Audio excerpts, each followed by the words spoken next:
Okay. Welcome to everybody. Namaskar to everybody. Namaskar, Swamiji. Okay. Swamiji. Namaste, namaskar.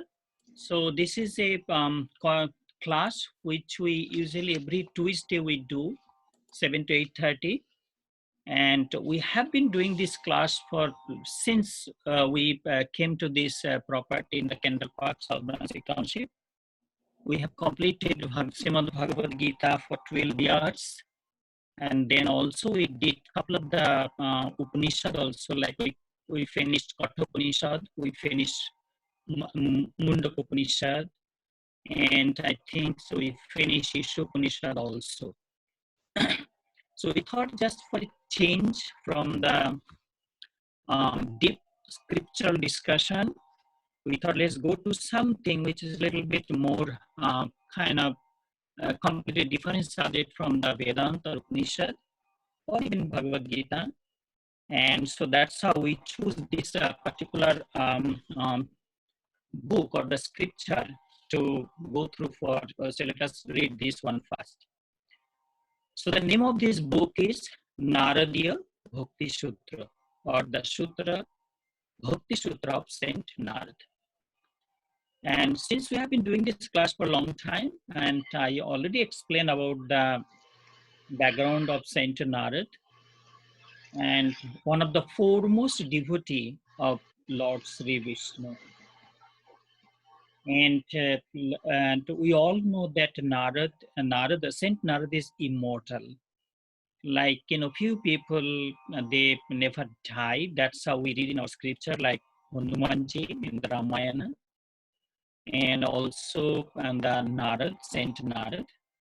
And it is being told also, wherever the devotees chant the name of Lord Rama, or people sing the greatness of Bhagavan Sri Vishnu, or wherever people chant the, they do the Harikatha, and Saint Narad, Hanumanji, they always present there.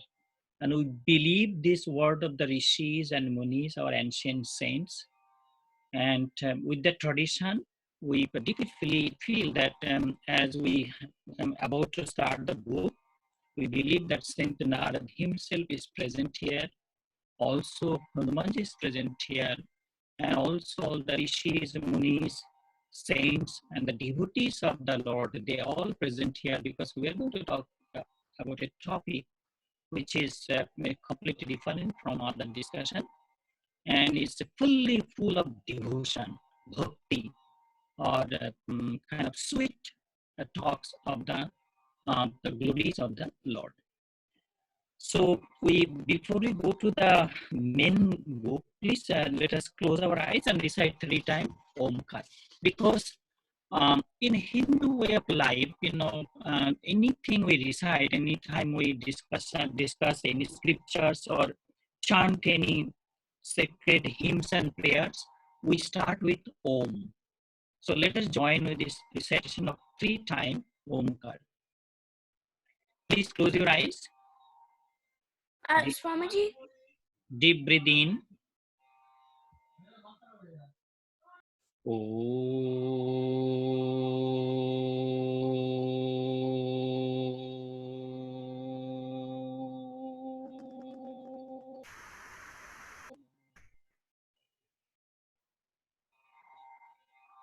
Second time, please take deep breath in.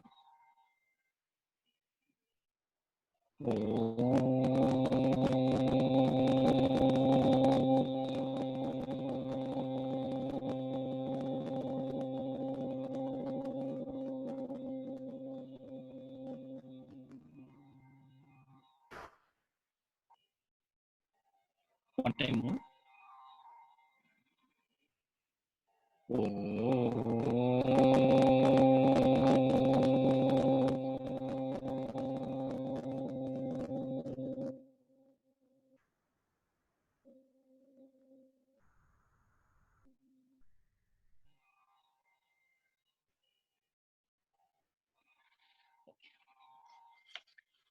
So our subject was how to develop bhakti.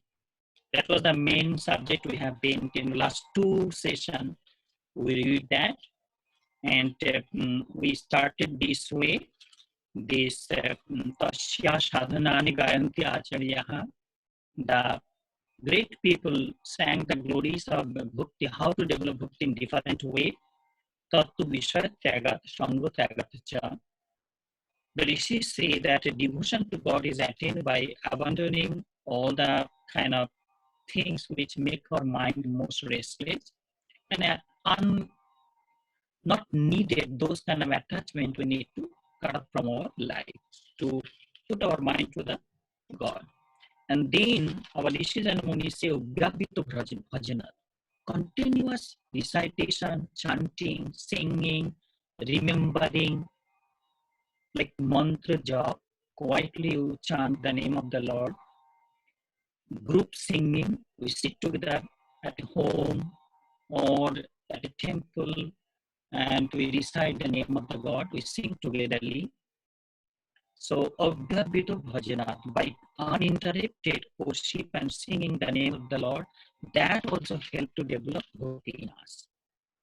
And then Narad say in the verse of 37, Lokyopi Bhagavat Guno Sravano Kirtana. Even though we are busy in our day-to-day work and while we doing our duties and performing our duties and responsibilities, and but we have to continue that remembrance of the Lord, because our rishis and munis always say that our most trusted, most beloved friend in this world is none other than Bhagavan himself. He is our most beloved friend, Apanjan. He always dwelling at the heart of his devotees. Whenever we close our eyes, we could see that the image of Bhagavan Sri Vishnu is already sitting at the altar of our own heart. So God is there, and because we do not look inside of us, our eyes are outside, our mind are outside, our mind are roaming here and there, and that is why, and we shut the door of our mind, and that is why we do not recognize that God dwelling inside of our own heart. Because in Mundaka Upanishad, repeatedly, the rishis of the Upanishad mention, and that it is there in the cave of our own heart. So even though we performing our duty, busy our day-to-day activities, still we have to find out time to remember and chant the name of God. But then it is being said by Narad, Mukutastu Mahat Kripaya, that bhakti or devotion can be developed with the blessings of the Mahat Bhakti, means great people, saintly people. It's not that you have to be with a monk always, because in our home, if you look, maybe our neighbor could be great devotee of the Lord. Maybe the friends we have around us, there are maybe many, the devotees there, we did not recognize their devotion to God. So we need the company of the fellow devotees of the Lord, so we could talk among each other about the greatness of the Lord, His mercy, His blessings to us, His kripa to us, how He's protecting us, how He is looking after us. Because we grown up this way, that Bhagavan Vishnu is the protector of this world. He is the one who protects this world. Nobody is helpless in this world, in fact. And there are so much examples in our ancient books. We see that how God protecting. I know you might be thinking that Swamiji, the Lord Vishnu is the protector of this world. How more than 200,000 people already lost their life, all this problem going on around the world. This is how this world is being designed. If you look past history from the ancient time to today, we'll see that this thing is happening. This is how the balance of this mother earth is always maintained. If you look the history, if you open the history pages, you will see that easily. So it started this thing, this problem also will be surely going to stop one day. We'll be forgetting again and we'll be moving forward in life. And then the next one was, we already discussed all these topics. The next one was Mahat Sankatu Durlabho, Agamo, and Amogho. But it's not so easy to get the company of the great people, because if we did not prepare ourselves properly, we will not be able to recognize the beauty of other people.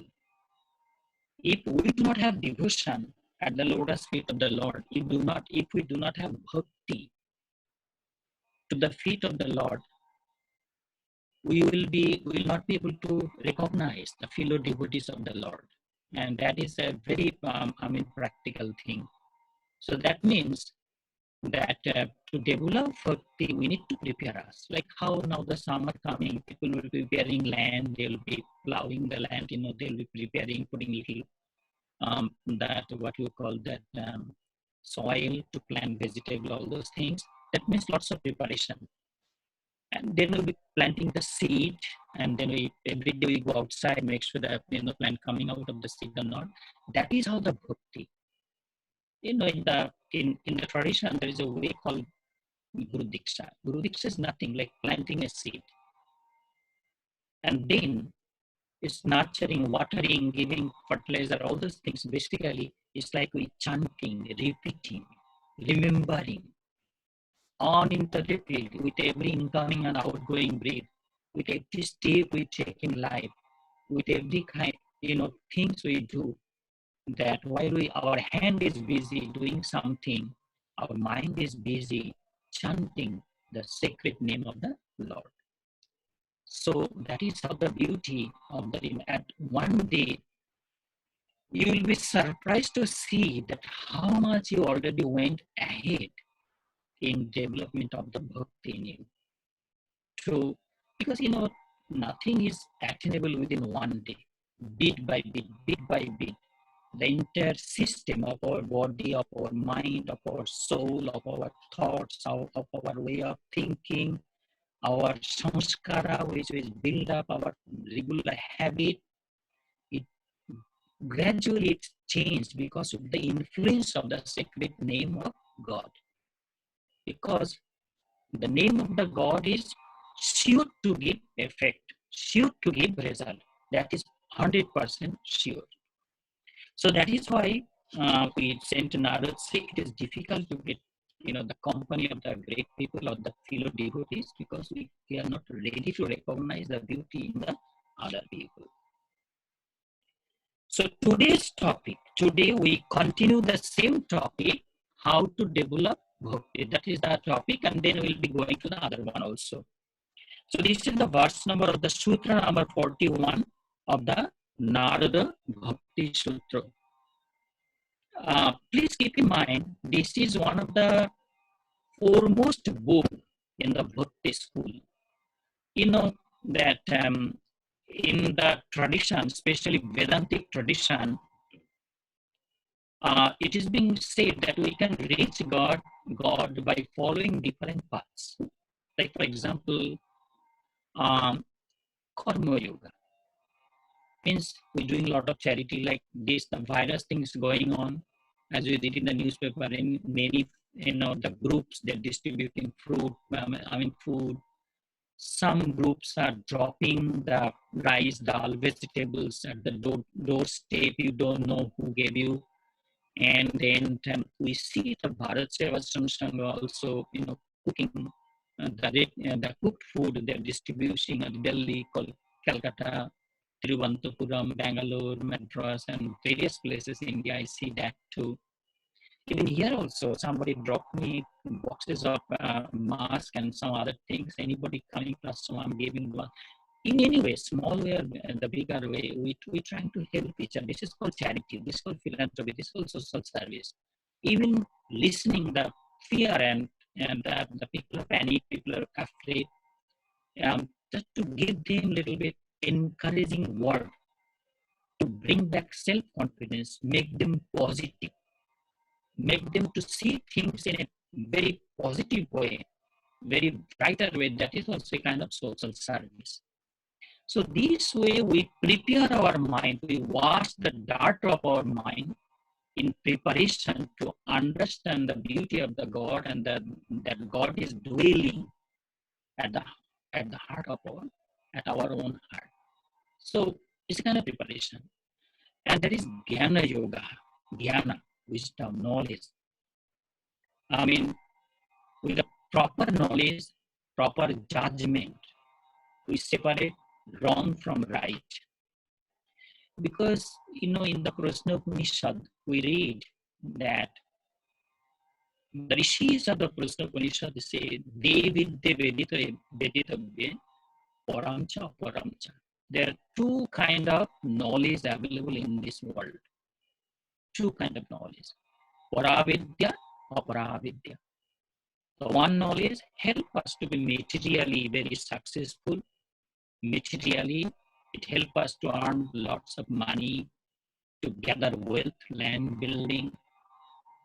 The other knowledge is the knowledge of the Supreme, knowledge of the God.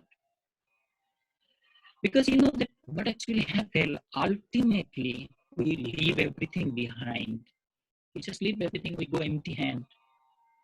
Rich, poor, guru, disciple, master, disciple, most famous persons to the poorest person of this world. Just we leave everything behind. What remain behind? Our karma. It remain behind our good work. So that is why some people follow the path of Jnana Yoga. But then all culminates in one. Ultimately, with the Karma Yoga and the Jnana Yoga, culminates in Bhakti Yoga. Because Bhakti is the most beautiful flower in the garden of the spiritual. If you compare that spiritual world is a garden, Bhakti or devotion is the most beautiful flower there. We try so much, but right Bhakti do not develop in our mind. Because, just imagine we monk living in monasteries so many years. We spend our time in so much things which is not needed for us. The proper devotion, still we searching that where is proper right devotion to the feet of the Guru. When we'll be feeling that Guru and disciple are the same, Advaita, the myself and my Guru is the same, myself and my Lord is the same, and I will be able to merge in the vast divinity of our masters. So it takes time.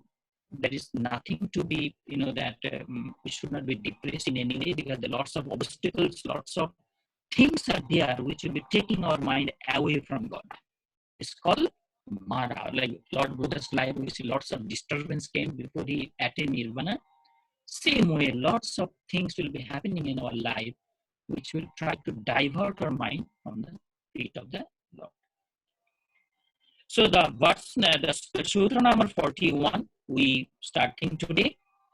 Saint Narad said in the Narad Bhakti Sutra, Tasmin Tajjane Bhedo Bhavat. I repeat again, Tasmin Tajjane Bhedo Bhavat.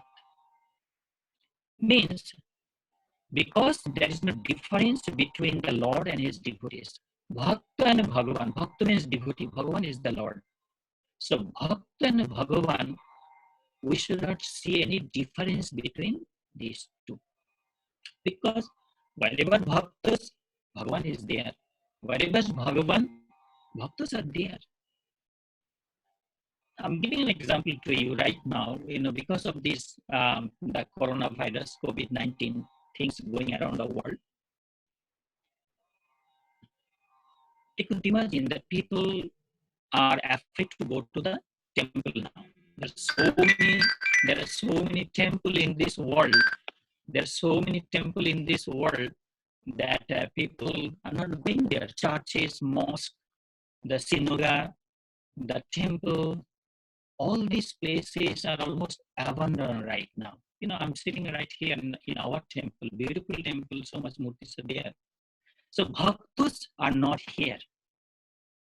Since the bhaktas are not here in the temple, who will be singing the greatness, glories, wonders, beauties of God? So they are look like marble statue. Nobody there to sing his glories there. So that is why it say we should not see any difference between Bhakta and Bhagavan. One example, the Hare Krishna name was introduced to this world by Chaitanya Mahaprabhu. We call him Sri Krishna Chaitanya. He was born in a place called Mayapur in the state of West Bengal in the Navadvip area.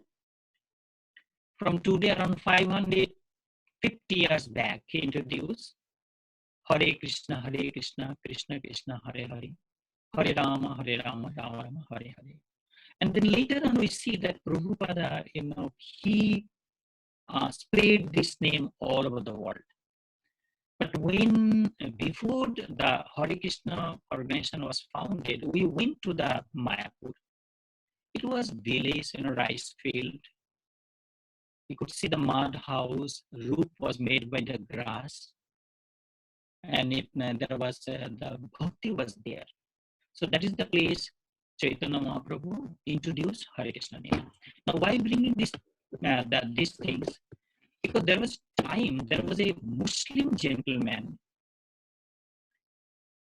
we call Javan Haridas, Yavan, Yavan Haridas. He was, he was born in a Muslim family, but he fall in love with this name. And he used to chant this name with devotion. He used to feel a kind of shivering joy, spiritual joy throughout his body. He used to chant this name 100,000 times, 100,000 times a day. We call 100,000 times a day. But being born in a Muslim family, chanting the name which was introduced by a Hindu saint, it was very exceptional and it was very natural, very common that the society did not like. So that time the government, that punished him that he should be whipped at 22 bazaar, 22 market in front of the people. He should be whipped. So it was started like how we see that those days in the the king of the royal power give the punishment that Christ should be crucified. It happened in many places like this. A kind of misunderstanding, not understanding the true beauty of the religion or spirituality. So he was whipping. So he was bleeding because of that whipping. Chaitanya Mahaprabhu or Sri Krishna Chaitanya Dev was in his house that time. And there was a group of devotees was sitting around him, and they could see that his back is bleeding, looked like somebody is whipping him, and nobody could understand what's going on. And Chaitanya Mahaprabhu or Sri Krishna Chaitanya was, kind of when you whip somebody, how he kind of thing. So he was experiencing that pain in his body, throughout his body. So what is going on? Nobody could understand. So this example gave that Bhakt and Bhagavan, we cannot make any difference. Think of the beauty of the Krishna and Arjuna. And could imagine that Sri Krishna, the Lord of this world, the creator of this world, Krishnastu Bhagavan Swayam, Lord Krishna was God himself. He took the job to drive the chariot of his devotees. Arjuna was a devotee. When he went to the Dwarka, to the palace of Krishna said, Arjuna, what do you want from me? He say, please hear me how it is so beautiful. Arjuna pray to the Krishna with folded hand. Hey Krishna, I don't want your army. I don't want nothing. I don't want your wealth. What I want, the Kurukshetra battleground is like a dense forest. Very difficult to find out the right path. Where, which time I should be. So please, in that Kurukshetra Mahabharata battle, you drive my chariot and take me right time and the right path, guide me to the right direction of life. So, devotees, this to us, this world, we're living like a Kurukshetra battleground. It's like a Mahabharata battlefield. You could see right now, people are confused, people are panicked, people they should try to hide under the bed or not so that they could be protected, not in the room. Some of them thinking they should hide under the bed even, because for the individual and the family safety. And the fear of suffering is so much. We're already suffering, even though we are not, that maybe or may not be that we are being infected, but we're already suffering because of the unseen fear is already giving us pain for last 2 months. So it's a kind of Mahabharata battleground. And then thousands of people losing their job, and many business people, they don't know how to pay their employees because there's no income, and it's kind of turmoil going on. It's like a big Mahabharata battleground going on. And we hear our governor, our president, they are all trying their best to guide people to the right direction, how to get out of this problem. So that is the situation. We need the divine power, blessings. We need to pray togetherly to that great God. He cannot, abandon us this way.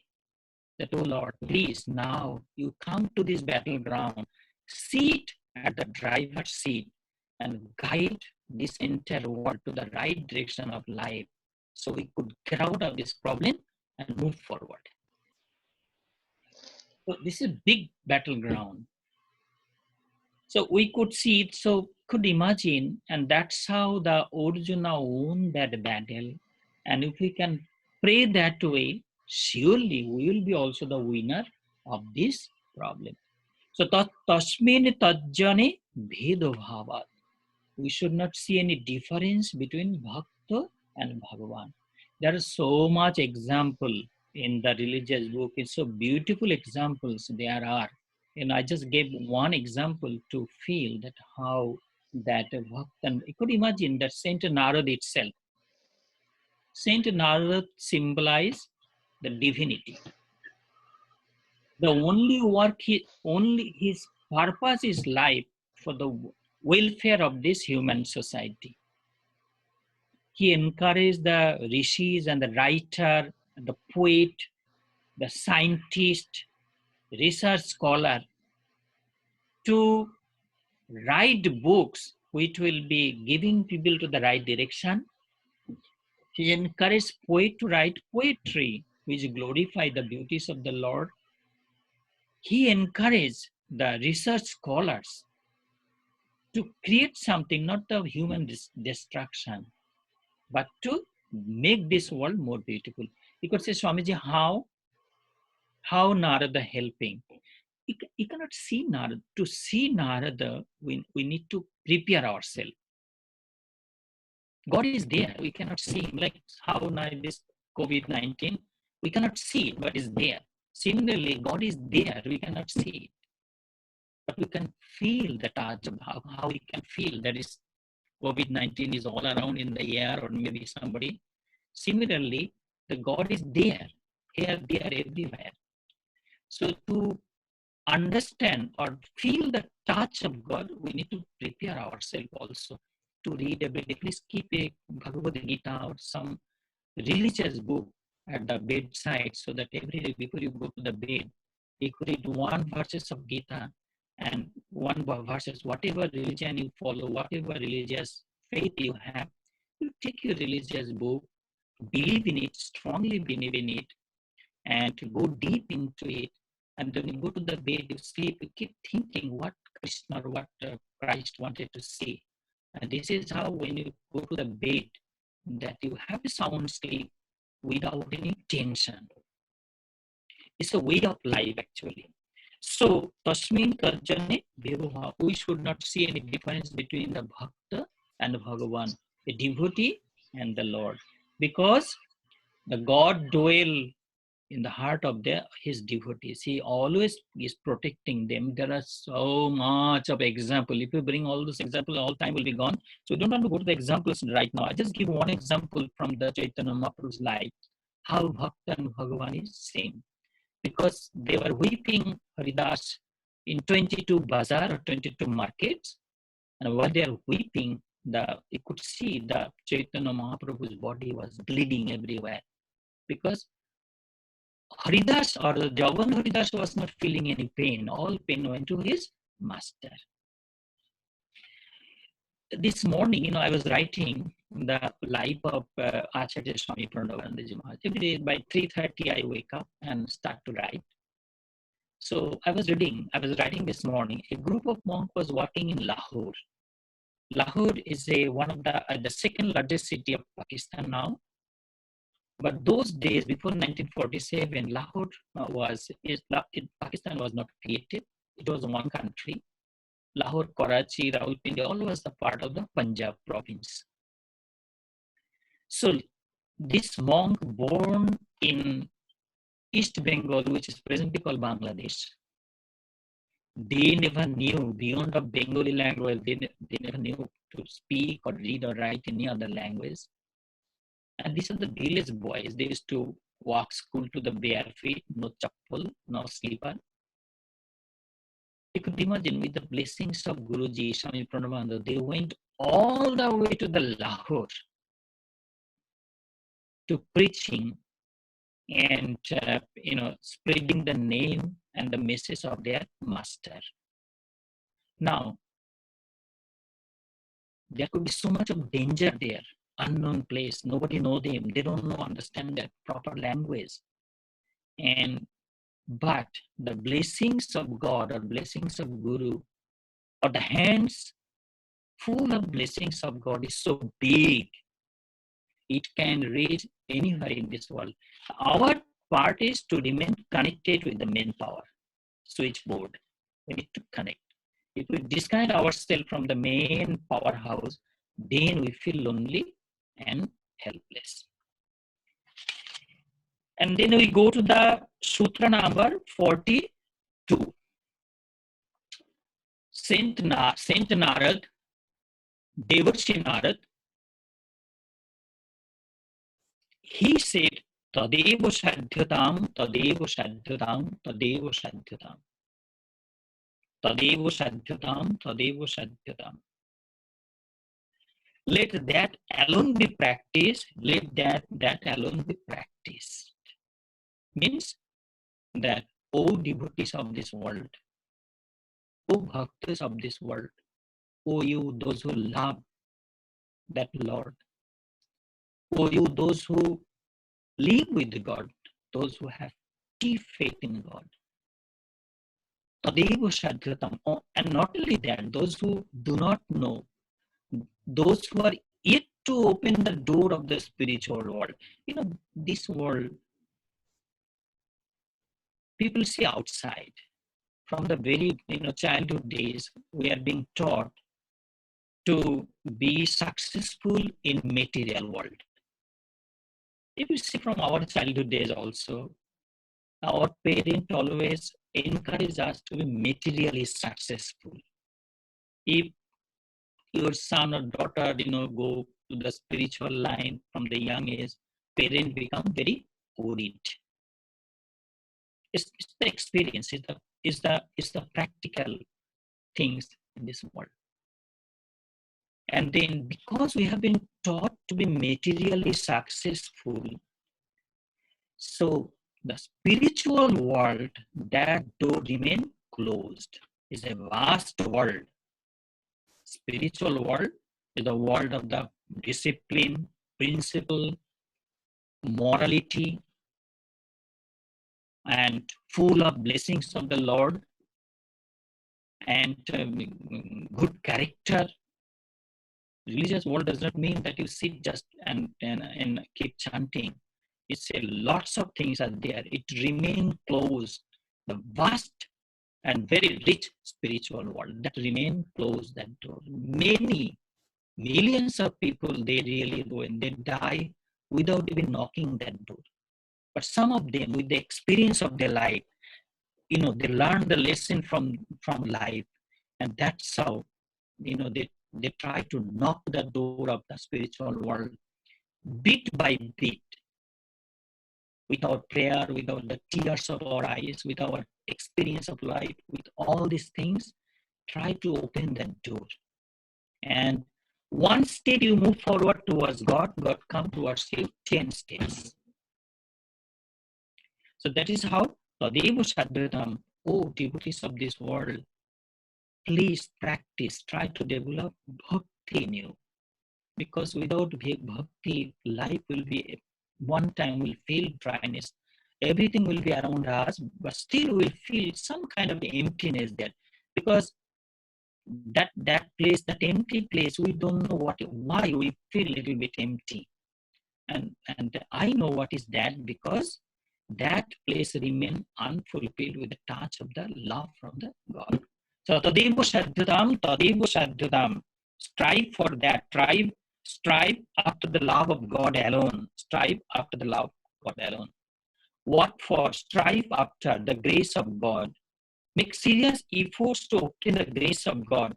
The object of repeating the phrase is to stress its urgency and importance. Therefore, cultivate this, cultivate this. If you wish to cultivate divine love, sincerely long for the company of saints. Through the grace of the Lord, you will obtain the company of great souls, Mahatmas and Mahapurushas, and that's how the bhakti will be developing. I will give an example. A doctor, a well-established doctor in Kolkata city, he was going to Switzerland to attend a medical conference. Busy doctor. Morning time you go, at least 50, 60 patients are waiting. As soon as he goes, he's busy, consulting with the patient, giving prescription, medical prescription, all these things. He was going to attend a medical conference in Switzerland. He came to the New Delhi Indira Gandhi National Airport, Indira Gandhi International Airport at New Delhi. And nobody knows what happened to him. He did not go to the Switzerland. Instead, he went to the Haridwar. Haridwar is a place, one of the most known pilgrim sites of India. The river Ganges is there. You could see Himalaya far distance. It's a holy place. And the Haridwar become such a the holy place that thousands of years, the millions of devotees and their footprints are there. And they pray to the river Ganges. They pray to the Lord Shiva. They pray to the mountain Himalaya. He went there instead of going to the Switzerland. Because even though he was a successful medical professional, but he knows beyond that he was missing something from his life. He don't know why he was feeling so much empty in his mind. And he really did not know what thing he was missing from his life. That question he did not have. So he just went to the Haridwar, roaming here, there, he just went to the hotel room, and then next morning he went to the river Ganges. Sitting at the bank of the river Ganges, he could see the people, bathing at the Ganges. They praying to the sun god. They praying to the Mother Ganga. the praying to the Lord Shiva. He was watching all these things. With the influence of the holy place, with the environment around that Haridwar, suddenly, unfortunately, the door of the spiritual world opened for him. So he mixed up spirituality and medical science together. You could imagine. He practicing medicine by side by side, he became one of the foremost devotee of the God. Then he feel that peace. So tadeva sadhyatam, all you devotees of this world, strive to develop bhakti, true bhakti in you, honest bhakti. One example.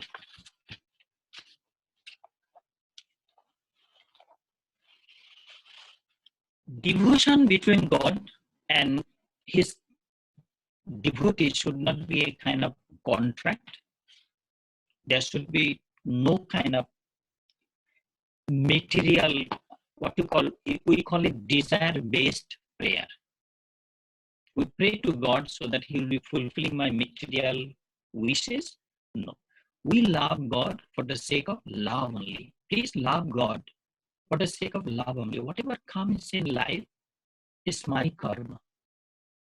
If I am winner, if I am victorious, if I win all the battle of life, or if I lose something, it's my karma. But my God is my God. He's my friend. I always love. When I'm failure, I love him. I deeply love him. When I'm victorious, when I'm the winner of the struggles of life, also he remains my friend. I would say that at the time of suffering, you could see, even though people are not coming to temple, but praying to God, make sure the coronavirus do not infect me. Because there are three kinds of bhaktas. Bhagavad Gita gave the examples of three kinds of bhaktas. One is the when they're in great danger. Temporarily they pray to God. When the danger is over, they forget God. Completely forget. And there are other kind of devotees because they pray to the God to fulfill some kind of particular wish. Oh God, I buy this New Jersey Lotto, $14 million. Lord, please, make sure. After that it did not work out, so forget God. Even you win that Lord also will be forgetting God. The other kind of devotees are they pray to God for the sake of God only. There are many examples. Just one example I'm going to give here. You know the story of Mahabharata. The 5 Pandava brothers with their wife Draupadi was thrown out of their kingdom. They were like beggars. They're roaming in the forest. They are insulted. They were badly their dignity gone to all the way to the mud. They lost everything from their life. They were depressed, angry, and they wish they could just jump, and right now they could go and take the revenge of their insult to the people who did that evil act. So they were in the forest while the other brothers, they were, when you're angry, some people, they cry, some people scream, some people pick up their own hair, some people hit their head on the wall, kind of anger. So while the other brothers, some of them doing, like Arjuna was throwing arrow, unnecessary killing animal, and Bhima was just unnecessarily cutting the trees just to bring out his anger. And so Yudhishthira, the big brother, quietly sitting at one corner, was quietly repeating, we call it jop, like taking the garland and quietly repeating the name of God, chanting the name of God. We call it jop. So he was doing his job. It was evening. Draupadi gets so angry to see his kind of inactivity. So Draupadi opened her ears because she took the vow till she, take the revenge of her own insult should not comb her hair. So just to make angry Yudhishthira, she willingly went there with the open hair. But Yudhishthira, big brother, was still calm, quiet, serene, peaceful, and he was looking far and repeating the name of the God. So Draupadi said that you pray your God, what your God give you. You always are, people say you are the Dharma Raja, the what you call king of the religious, things, Dharma Raj. People respect you. You always follow the path of Dharma, righteousness. In return, what you get? Your brothers are being thrown out of their kingdom. Your wife is being insulted. You yourself become bigger. So what will God give you? So the best example, Yudhishthira he looked at the face of his wife, Draupadi, could see the anger in her face. But Yudhishthira know that this is not the right time. Because everything happen in time. A fruit ripen when time comes, fruit ripe. So everything happened in time. And Yudhishthira, he also knew the revenge meant destruction of the mankind, both sides. Because it's our experience that if I try to hurt somebody, I am also wounded at the same time. So, but if I give love, if I distribute love, if I distribute sympathy, if I distribute what you call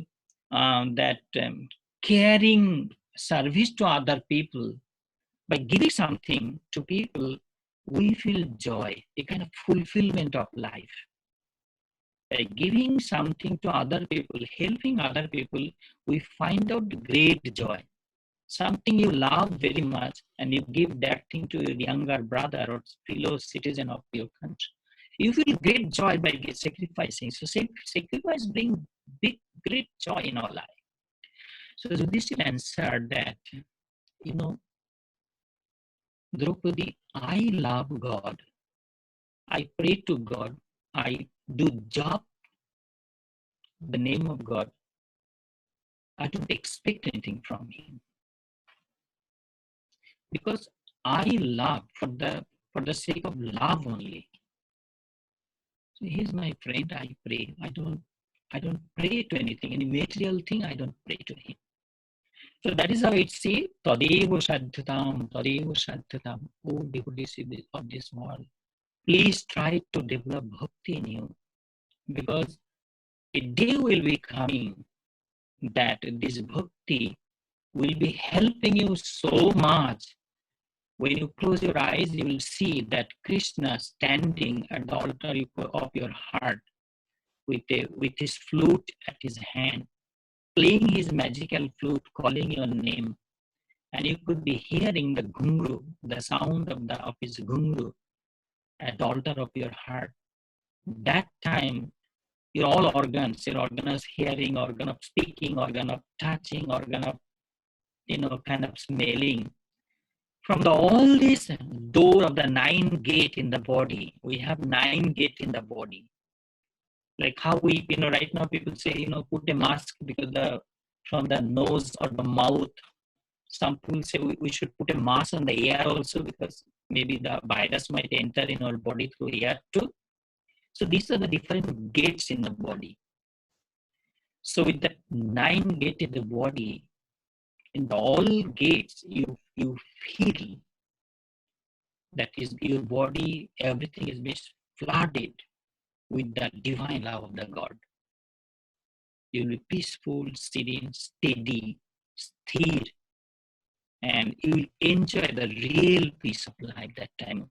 When I'm telling myself too. So Tadeva Sadhyatam, oh you please try for that divine love of God. So this was the Sutra of the 42 of the Naradiya Bhakti Sutra. Now we go to this was the topic concluded about how to develop bhakti. With this sutra, Tadeva Sadhyatam, we concluded the topic how to develop bhakti in us.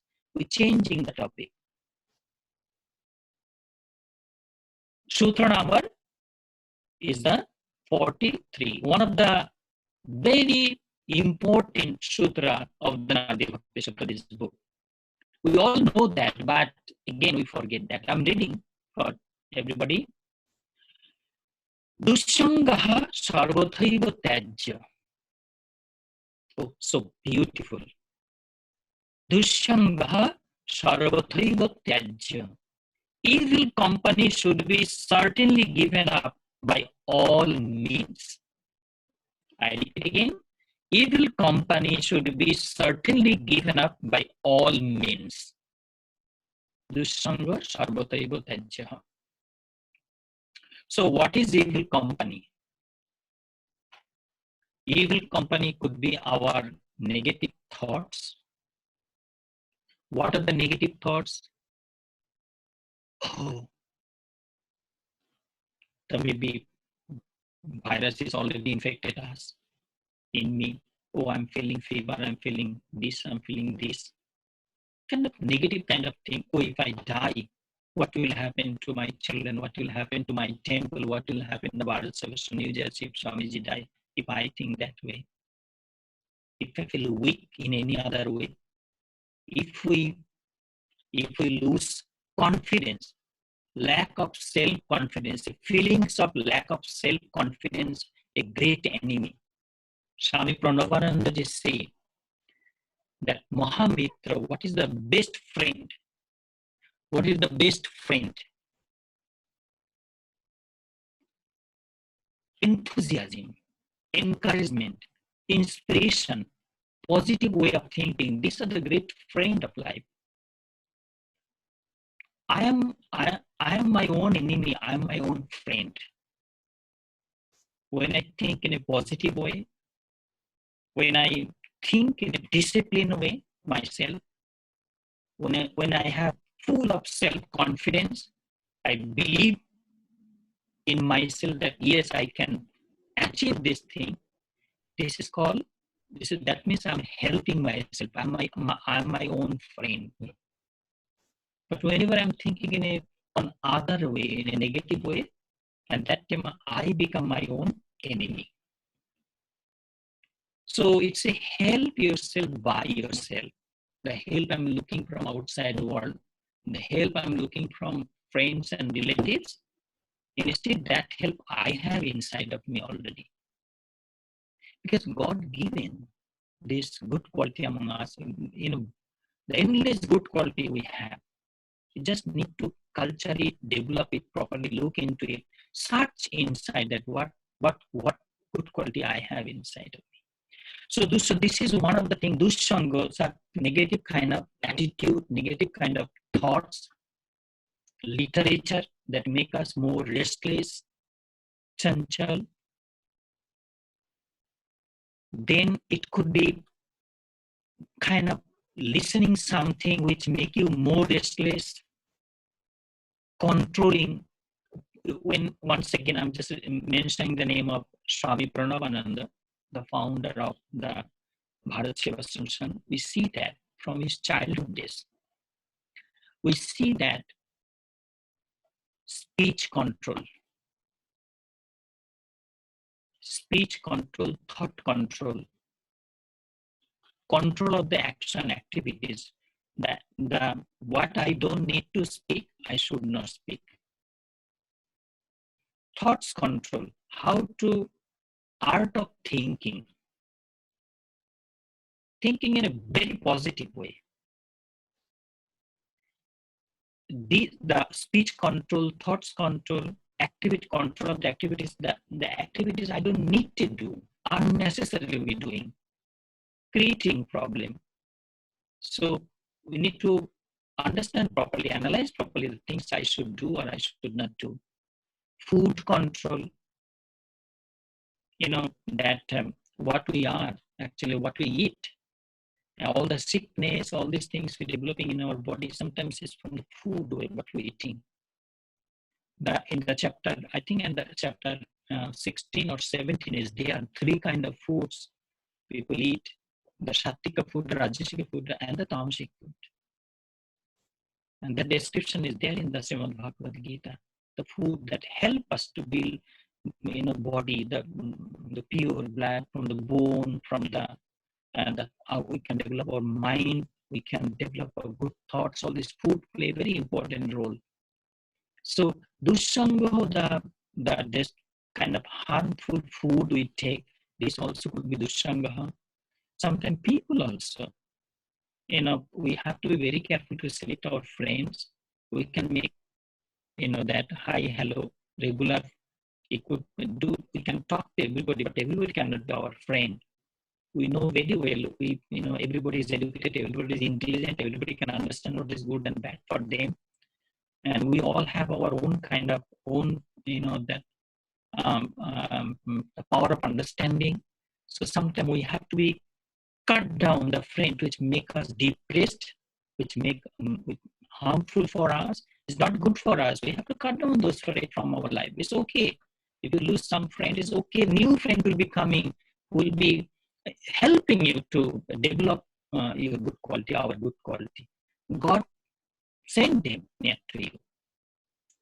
So Dussanga, Sarvathaiva, that all kind of,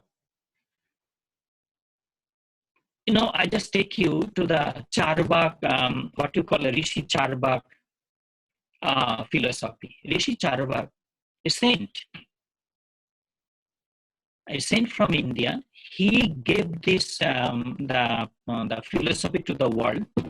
He said that because Upanishads say that we came before, will be coming again in future, like a rebirth, philosophy of a rebirth.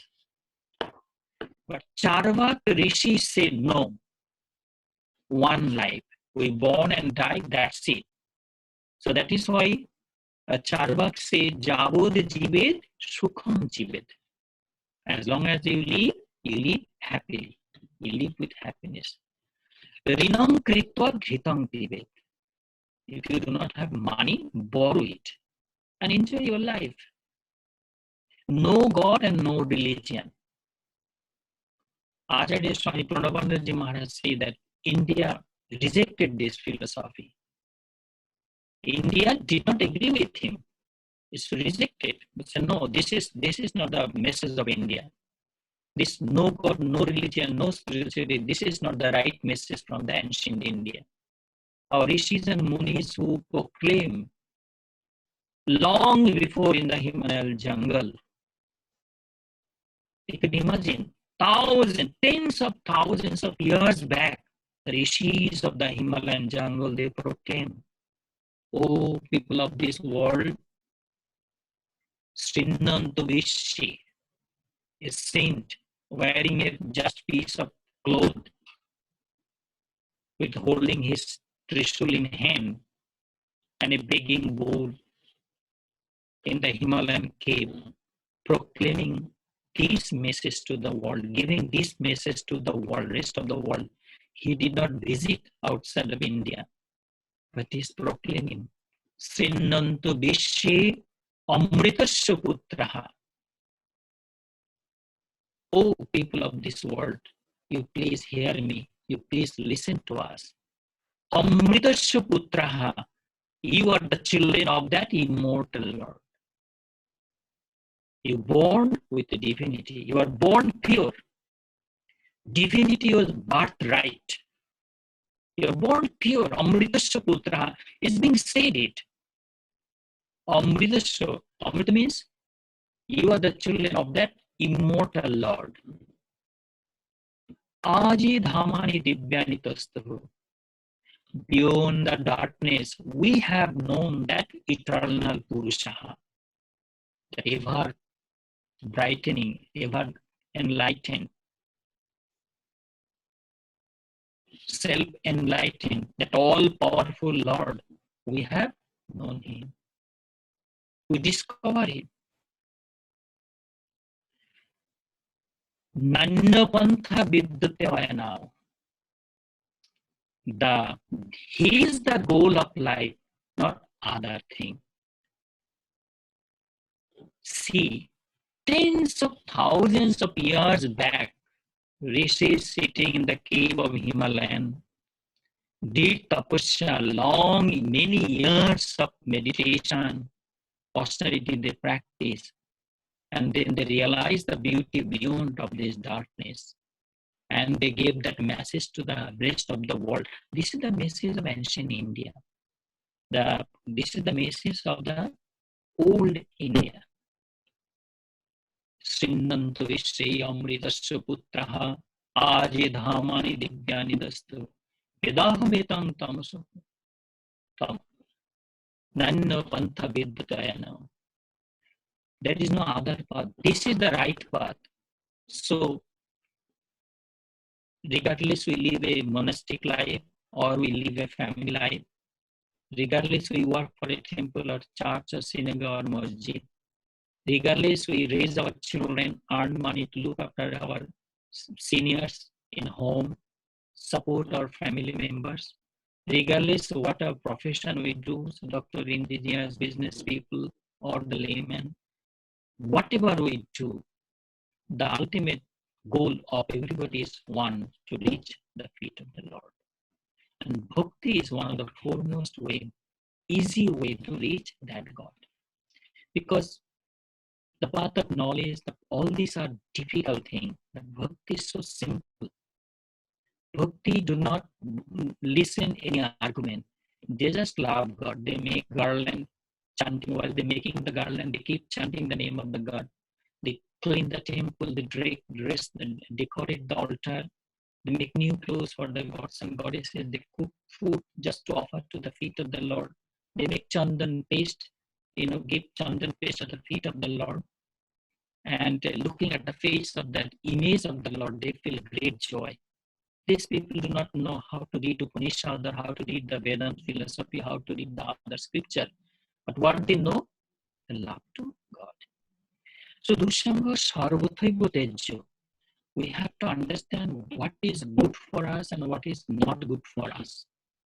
So we have to be very careful, because you could imagine when we are young, say for example 16 to 20 years of age, 15 to 20 years of age, or 22,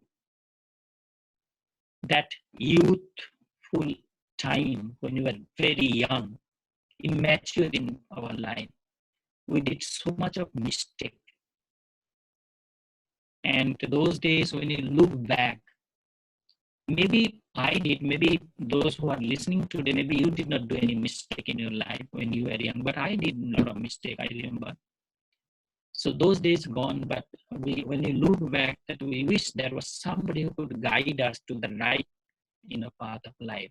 Somebody could inspire us to think in a little better way, so that we could have achieved more thing in life. So, but those days, young years, we were so much carried away with emotion and kind of restlessness of our mind. We destroyed so much, valuable time from our life, which was the priceless time of our life. So, Dushanga Sarvathaiva Tejya, give up evil company permanently. There's so many. One example. Two examples. First, I give example from Ramayana. Everybody know it, but we listening to it because we forget. Queen Kaikeyi was very simple-minded, because he came from a very noble family. She came from a very noble family. She was educated, she was very cultured, she was wise. She loved the children of her, everybody. So, even though Lord Rama was not born out of her, but she loved Rama more than her own son, Bharat. But it is so sad that she came into contact, or she had a maid servant called Manthara, put her poison-like evil kind of idea into her ear. But initially, Kaikai did not agree with her. But she was continuously putting that hatred, jealousy kind of poison in her ear. And it happened to in our life also. And with the influence of the evil-minded Manthara, her maid servant, Kaikai brought a great calamity to her life and the life of her husband, King Dasra, and the entire kingdom of Ayodhya. Just evil company. If Kaikai could throw her maid servant right there, get out of my room, I don't want to hear. It could be, it saved many things. Karna in the Mahabharata. People pronounce Karn also. We pronounce Karna. Karna is an example of self-confidence. He did not know her true identity, but he believed in himself. It's called Purushakar. Purushakar means we do not have, say, for example, somebody astrologer say that, well, you do not have a fortune line at your hand. You did not born with the good fortune. Your Bhagya Rekha, fortune line, you don't have on your hand. So what is called Purushakar? Good. I did not born with the Bhagya Rekha, fortune line. But believe in Purushakar. You build up your own fortune by your own hard work, enthusiasm, inspiration, mental strength, willpower. We can go so far by using our own. These things are not, you cannot buy from outside. Inspiration, encouragement, willpower, good wishes to improve our own life. You cannot buy these things from outside world. We have to develop this inside of us. This is called satsanga. These are the good company. So Karna become such a, he with his confidence, he developed such a way, but then unfortunately, situation brought him in such a way that he become friend of the evil Duryodhana. Karna was cultured, educated, good character, but being in the eating food with the home of the evil people, making friendship, living life with their mercy, and living with the evil Duryodhana, Karna become kind of evil person. He took part in the evil activities, and that's how he fell down at the last moment. That he was not the winner at the end of his life. He was a defeated person at the Battle of Kurukshetra. So these are the examples of the evil company. There are many. There are many examples in the scriptures which give that we should abandon the evil company. It could be so dangerous for us. And it happened to our life also. So these are the give up the evil company. And if we do not give the evil company, what could be? This will be our last discussion today. We'll see how beautiful. I will bring one verse example from Bhagavad Gita also. That evil company, how much it could harm us. Sutra number 44 of the Naradi Bhakti Sutra. Kam, Krodho, Moho, Smriti Bhrangsha Buddhi Nashat, Sarvanasha Karanatvat. Oh my God. Kam, Krodho, Moho, Smriti Bhrangsha Buddhi Nashat, Sarvanasha Karanatvat. Evil company what it can, because this evil company is the cause of the unwanted desire in us, anger, delusion, loss of memory, loss of intellect, and total ruin. Evil company. You could see the result of evil company. Calm. Evil company develop calm. Calm is the unwanted hankering, desire, urges, wishes in the mind. Harmful wishes in the mind. And we do become victim of these things in all of us, because of the illusion, maya, delusion, wrong understanding, we become victim of this unwanted desire or hankering or wishes of our own mind. Evil company, even though we had these things in the mind, evil company with quickly it bring it out. It grew fast with the company of the evils. Even though I subdued, I managed to keep it control under me. But as soon as we are in the company of the evil company, Dushangaha, these things grow up very fast. Kama Krodha. What is Krodha? Anger. We all know the what you call destructive effect of anger in our body and our body. When somebody is angry, it looks like a devil. When you're very angry, if you go to the bathroom and look your face at the mirror in the glass, you will see you change. You were a kind person, nice person, a kind of loving person, caring person. When you're angry, you could see your face look like some devil is there on your face. When people are angry, they use harsh word to the other people. They destroy their own life. They harm the other people also. They hurt other people.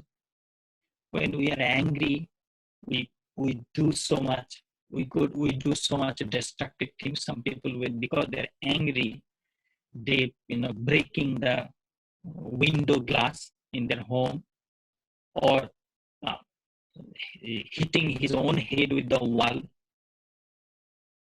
I mean, there are many kind of bad effect of anger. It bring the tension in the body. We can get a heart attack. Our blood pressure also go high with the anger.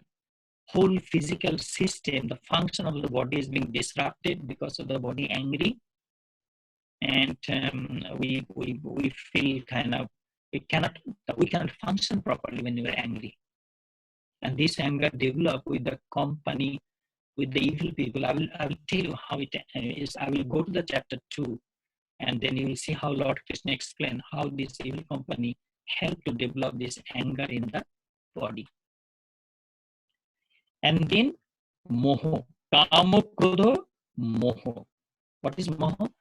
It's many people are affected. The moho means kind of illusion. Parent telling, don't do this, don't do this, don't do this. Senior monk telling to the junior monk, don't do this, this is not good for you. Office senior employee telling the junior employee, don't do this, don't work this way, it might, kind of thing. But because of the bhranti, because of the illusion, because of the wrong understanding, because of polluted intellect, so we do not hear this good advice, and then we bring a calamity to our individual life and the family life and in the business also. Kind of that's called moho. Moho is one of the very thing is destroy our all beauty of the mind. So much moho bring us down. A very respected person in the society could be lose his all respect because of this. He fall into the trap of the moho. That this is many people listening here, so I don't want to bring the example from the society. It might not sound good, but because of this moho, a lot of family also is being, the broke because of this moho. Kama krodha moho smriti bhrangsho, the loss of memory. Initially, you are a person of good understanding. You had clear vision. Your intellect was high. You had sharp intellect. You are full of wisdom. You could think very positively, constructively. You are a well-wisher of the society, well-wisher of the family. You are like a big tree in your family, giving shadow to the people living in the home. The children felt safe, and the elder, the senior citizen feel very safe under your shadow. You giving service to everybody equally, but then with the company of the evils, you lose that memory. And so now children feeling all unsafe. The family stability is unsafe. The seniors in the home, the sick one, the senior or the old one are unsafe in the home because of this kind of things develop in the loss of memory. It happened. Sarvanasho, Kama, Krodha, Moho, Smriti, Bhramsho, Buddhi Nashat, Sarvanasho. Sarvanasho means total ruin, total destruction. You could imagine the effect of evil company, how dangerous in our life. So I just bring one example from the Srimad Bhagavad Gita. It's chapter 2, the verse number 62 and 63. I was looking at the book, Battleground of Kurukshetra. Arjuna, the most known warrior of that time, he was weapon. He was capable to win the battle within a moment if he used all those divine weapons he had with him. But he lost his self-confidence. He had everything with him except he lost his self-confidence. He was influenced by the moho, the wrong kind of understanding, negative kind of understanding. So in that battleground, Lord Krishna telling Arjuna, Dhayatu Vishayam Pumsaha Sangasteshu Jayati Sangat Sanjayate Kamaha Kamat Krodho Vijayate Krodhat Bhavati Sammoha Sammohat Smriti Vibhramaha Smriti Bhumsad Buddhi Nasho Buddhi Nashat Pranashyati. It's so similar to the same sutra we read from another Bhakti Sutra. So Lord Krishna tells Arjuna, when pondering over sensual objects, material objects, something, a man develops attachment to it. Attachments breed lust, and lust, when obstructed, flames into anger. From anger arises delusion, and delusion clouds the power of judgment. Clouding power of judgment causes a lot of intelligence, which in turn brings man's downfall in life. You could imagine. This is all because of the, I mentioned that a kind of negative thought is like a very destructive company. Sometimes we nourish it. We're thinking that I'm thinking in the right way, but actually I'm thinking in a wrong way, a destructive way I'm thinking. And that's how we see the organization. We're working with the organization. It's a big organization. Bharat Seva Ashram. So hundreds of monks, millions of devotees, hundreds of centers working all across the world. But I remember one incident. It was in the year of 1984.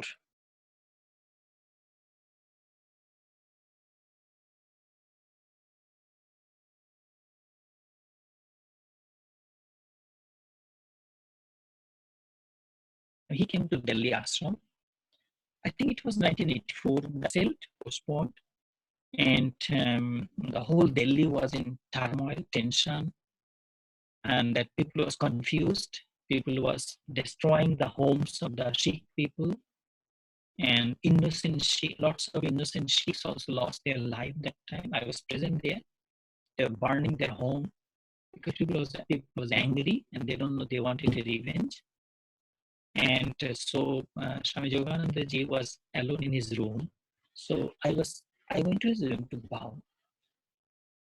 And then he said, "What's your name?" So I mentioned, please listen to what he was telling. And it happened to everybody. He was telling that, the Bharat Sevashram is count as a university. Like how in a university, like Princeton University, I have, while I'm living in the New Jersey, the Princeton University nearby. 10,000 of people, Rutgers in the state, New Jersey State University, Rutgers University, 10,000 students. A professor individually cannot take care of the student. So Bharat Sevashram, the monk and the devotees. It's like a big university. It's a beautiful organization. But then again, the Swami Yogananda is saying the Guru individually cannot take care of all disciples and devotees or monks. So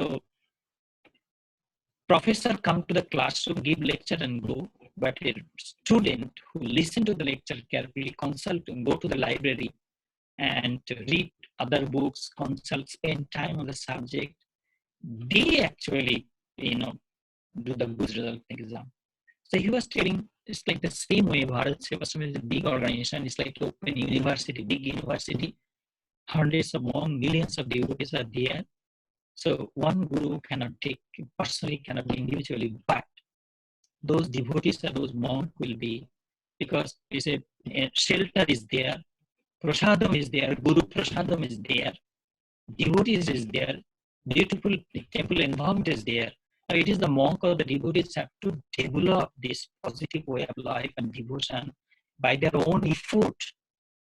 Organization supplying the good environment, organization affording the Guru Mahaprasadam, Pranavananda Prasadam.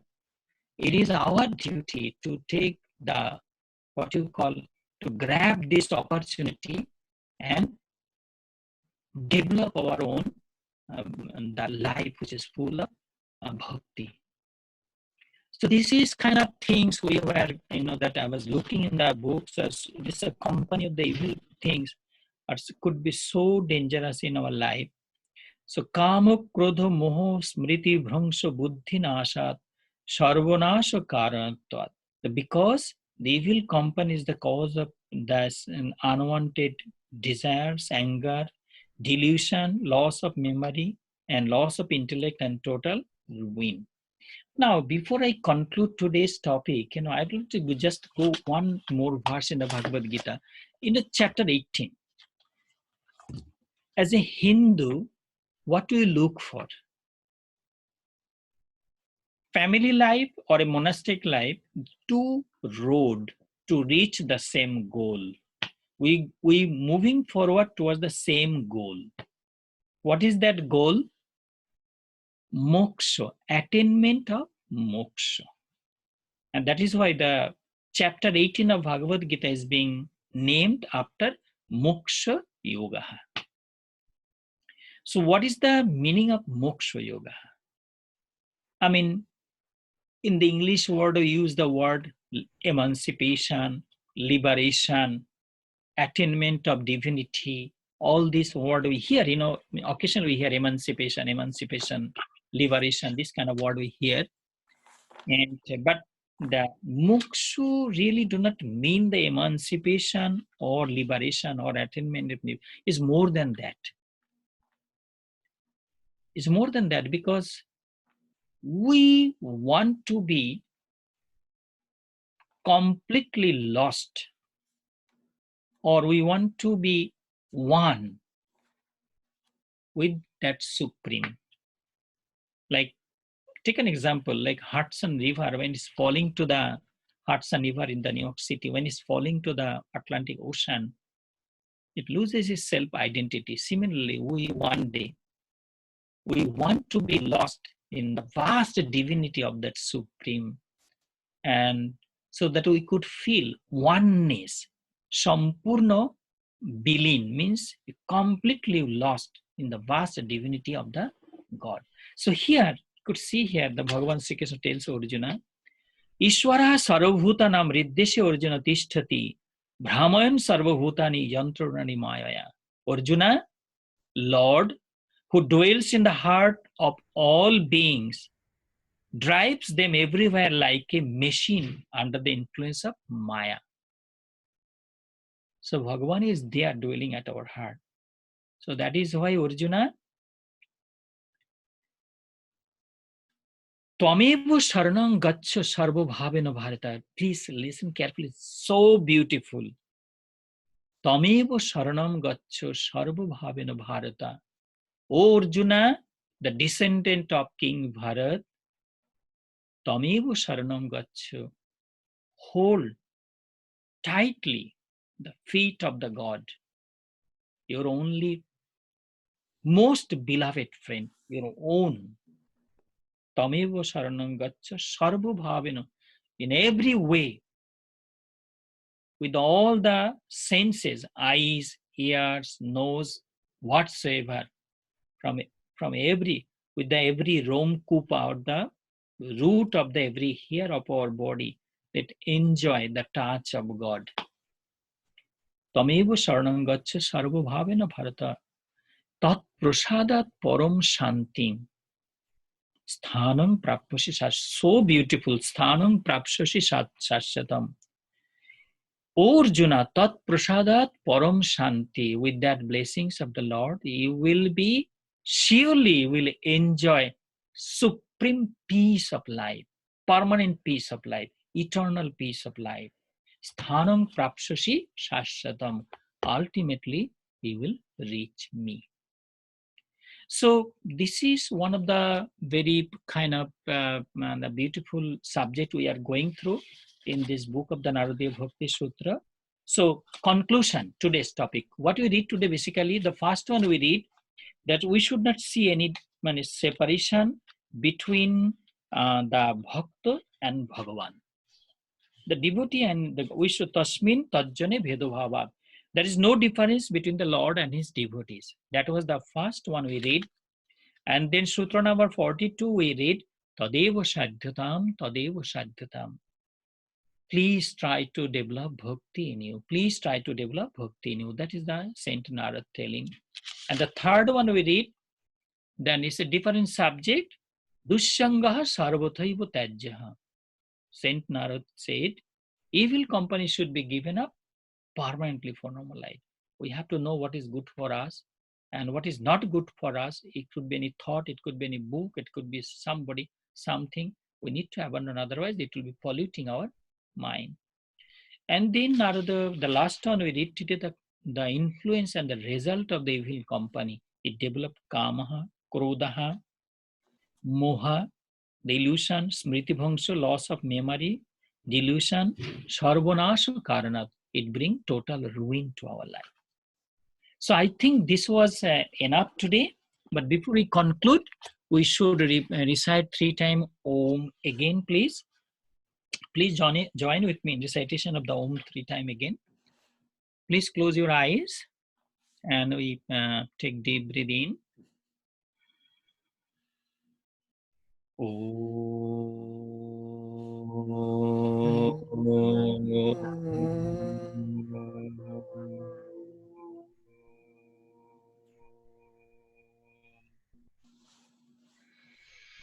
Second time.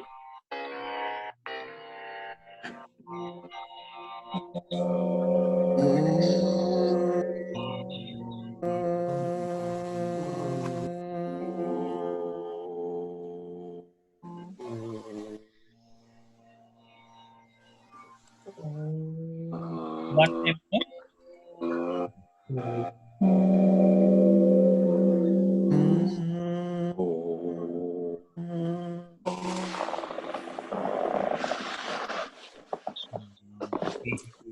Shanti, Shanti. Namaskar. Namaskar. Thank you, Swamiji. Thank you, Swamiji. I could see Mrs. Nandi, I could see Subhas Babu, I could see Subhas and Ju. Yes, I can hear you, yes. Swamiji, my question is, what is the difference between Moho and Maya? Moho and Maya, two different things. Moho and Maya, Maya is two things. Illusion and attachment is two things. Illusion plus attachment is Maya. Wrongful attachment. This is Sujit also. Wrongful attachment and illusion. This is called Maya. And what's the other word? You say moho, right? Yes. It could be a temporary thing. Just imagine that I'm attached to something. When you say, for example, when you come to ashram, you see that something Swamiji is doing look like in your eyes it don't look good. Look like Swamiji is like influence of the moho. But you cannot tell me, oh Swamiji, then maybe calling to Sanjay Babu, please tell Swamiji not to do this, because it's a temporary moho. That's called temporary thing. And after that, I come out of that. But then Maya is that moho or illusion and plus attachment also together. That's called Maya. Maya, to cut the net of Maya is very difficult. Very, very. It's called Maya of the Moha Maya. It's very difficult to cut. That subject will be coming in our next sitting. Yes. This subject will be coming to the next sitting. All right. Right. And Swamiji, you said that we are, we are Amrita, we are the children. Where is that from? It's in the Upanishad. Next day, I will give you the book name and the verse number. Thank you, Swamiji. You're welcome. Okay, please stay safe and healthy, everybody. Namaskar. You too,